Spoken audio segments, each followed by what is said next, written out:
Hi guys, here we are today with the Crosman full auto platform.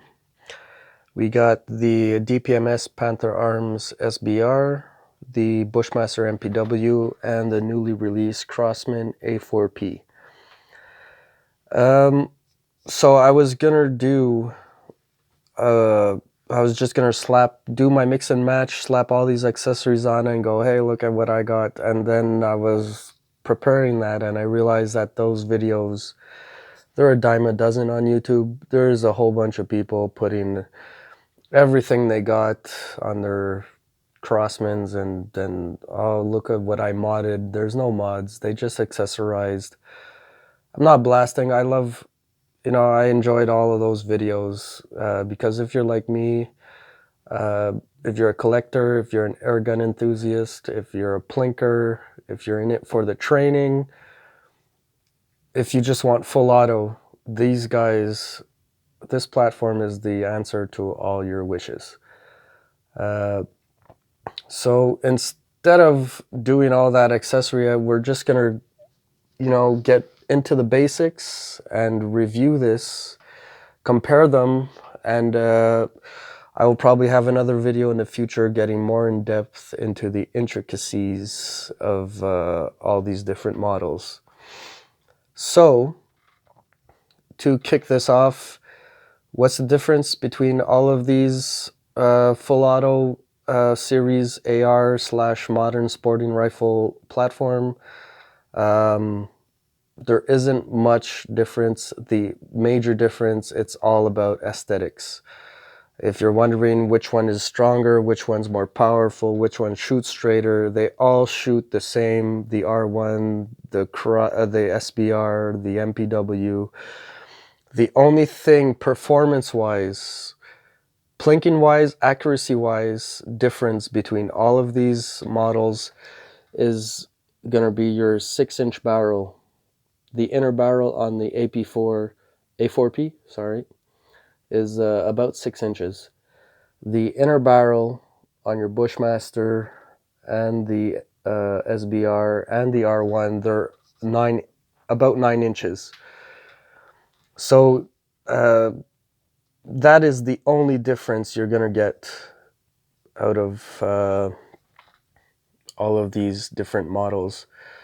So my recommendation to you is to go with the model that you think looks the best, the one that you're gonna want to pull out of your carrying case every day, the one that you think looks the coolest, is the most awesome, the most tactical, whatever floats your boat, whatever rings your bells visually. That's my recommendation. Go for that one, because they're all gonna perform the same. They all work off the magazine. Your valve is in the magazine, your CO2 is in the magazine, your BBs are in the magazine. So the magazine, and I was going to talk about it in this video, but the magazines merit a video all on their own. I'm going to try and share with you my experience, because basically the only thing I think I have over all the other hundreds of videos out there is the fact that I have literally shot thousands and thousands of rounds out of my DPMS SBR. I've had this since 2018. When I saw these guys at SHOT Show, I knew I was going to buy one. As soon as they were available, I bought one.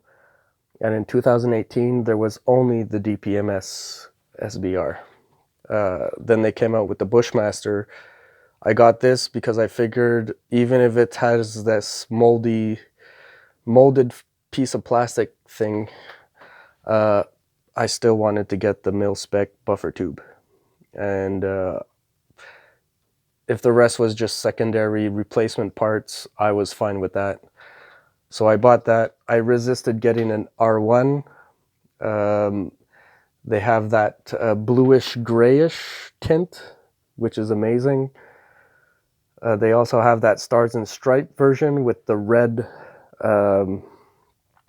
the red mechanical devices, parts in it, moving parts. I resisted buying that, and then I wanted to trick out anyways, long story short, I ended up buying this guy. So now I have them all. I'm not going to do the accessories video. Let's just compare it. Like I was saying, it's all just aesthetics. I would recommend getting the R1 just because the R1 already comes with the mil-spec buffer tube and the adjustable stock. The R1 has a more realistic looking muzzle brake. This is the same thing. It's all 14 millimeter counterclockwise. They all have Picatinny rails. They're not Weaver. If you're looking for accessories and it says Weaver, I would avoid that and go for anything that just says mil-spec or doesn't say anything. It's probably Picatinny. The only other difference, handling wise, I would say, is the Bushmaster does have a very aggressive stippling. The handle, diameter wise, is a couple of millimeters bigger. The R1, the A4-P, and the DPMS have these finger wells on each side of the grip. The stippling is nice. I have no issues with it. I actually like the stippling on this one.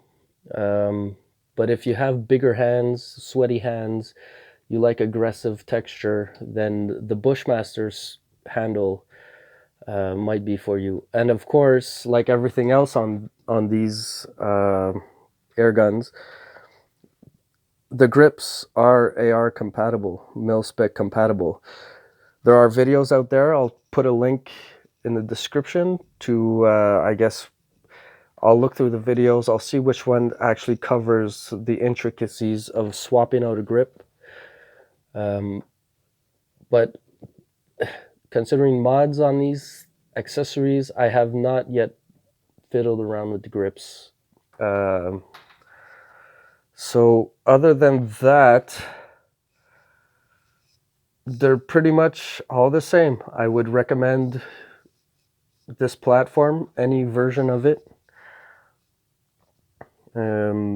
Of course, there are going to be bundles in the stores. So that, I guess, is the last thing we need to cover. You're going to need to pick your bundle. Some come with 2 mags.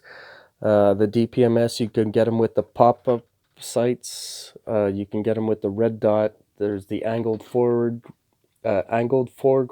combo. Yeah, people don't enjoy. These are cheap. If you want the red dot that comes with it to co-witness, you are gonna need this 3/4 inch riser, or else it won't co-witness with your pop-up sights, and it is gonna be really flat on your platform. You're really gonna have to push your face into your stock to get a good sight picture out of these. But they do work. They're cheap, but they're not crap. If you sight them in, you will plink all day with these, no problem. I would recommend you remove the battery when you're not shooting, because you're gonna take it out the next day and the red dot won't turn on. I don't know. They're cheap, but they work. The other issue also, if you're worried that these are not gonna work, well, they're cheap, but again, these also work. If you take the time to sight them in, you will plink all day long. No problem with them. There's no elevation adjustment on them, but if you just can't angle down your front post, when you look through your peep sights, you are gonna have to raise up your barrel because you angle down your front post. So if you're shooting low, you will be able to, you can make these work. They're cheap, but they do work. So to conclude, that's pretty much my recommendations. Are these things perfect? No. Like any other BB gun, and even like a real AR modern sporting rifle platform, if you fire 1,000 rounds through them, you will have wear and tear. You know, there's mechanical parts moving back and forth. The sears are catching, the clicks are clicking. It is going to suffer wear and tear. So you will experience technical difficulties. But even considering this guy I've had since 2018, nothing has ever broke on it. I've never had an issue where I felt the intervention of a professional or the company, you know, was required. I do have a diploma in electromechanics, so I am comfortable using tools and working with metal and figuring out how things work. But right out of the box, these things are amazing. They are accurate. They plink. If you want to do target shooting, you can do target shooting. You can train with these. Everything functions exactly like a real AR. Just to complete the review part of this, it tear downs exactly like a real AR. You got a locking pin here. You got your pivot pin there. Your dust cover. Okay, this is the spent cartridge deflector. That, of course, serves no purpose. It's just molded in. The forward assist also is the only part that's just a fake piece of plastic. I did have to crazy glue my forward assist back into its slot on my DPMS. It came loose after thousands of shots. But other than that, everything else works exactly like an AR. If you're in it for the training purposes and the replica purposes, you can drop the bolt exactly like an AR. You can decock your hammer exactly like an AR. These guys really are the bee's knees when it comes to full auto replicas. I guess full auto replica is not the right word. But anyways, you know what I'm saying. I think I pretty much covered the basic differences between all of these. There are issues and minor, if you go through 1,000 rounds, you will encounter, probably most likely, performance issues. But like I said before, it's nothing that is not fixable unless you completely get a defective product and actually break something on it. Or if you're mistreating it or misusing it, then maybe. But other than that, the choice is down to aesthetics. You can see in the pictures and in the reviews the differences between them. They will all perform the same. I recommend any of these models. And I would also recommend learning how a modern sporting rifle or semi-automatic AR firearm works, because any video will apply to this as well. I think for now that pretty much covers it. Seeing as how far video is taking, I'll probably make another video for mods and accessories and the say if this was the introduction to how to handle your Crosman full auto platform, then I'll make a 101 and I'll make a 201. Well, I think that's it for this one. If I missed anything, if you have, maybe I forgot something that you're thinking about before buying it or before getting it for training, let me know in the comments. I'll see if I can address that, get back to you. If not, if you're looking for a more in-depth mechanical analysis and accessories analysis, I'll try and put out another video. Also,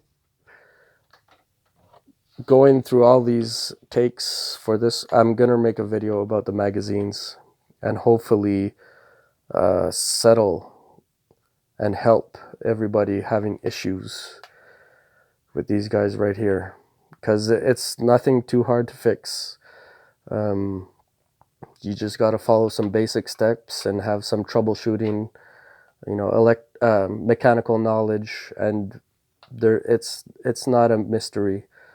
So anyways, let's wrap this up, and for now, that's my this is my Crosman full auto review comparison. Let me know what you think. Ciao, guys.